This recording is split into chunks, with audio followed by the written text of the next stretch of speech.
என்னோட பேர் மாது. நான் ஒரு எக்ஸர்விஸ்மேன்.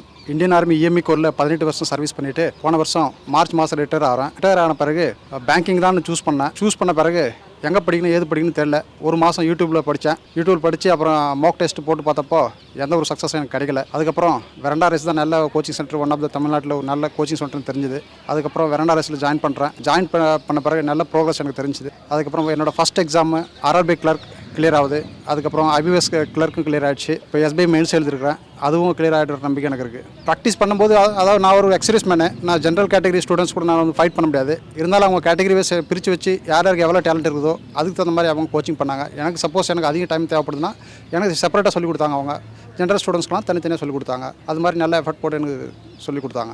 எங்கள் ஆர்மியில் ஒரு கோர்ஸ் இருக்குது, train for fight and fight for win. Competitive exam ஒரு வார் மாதிரி. தோக்கிறவங்களுக்கும் ஜெயிக்கிறவங்களுக்கும் ஒரு வாரில் என்னென்னா there are no runners up in a war. அப்படின்னா கண்டிப்பாக நம்ம ஜெயிச்சே தான் ஆகணும். அதுக்கோசரம் நம்ம போகக்கூடாது.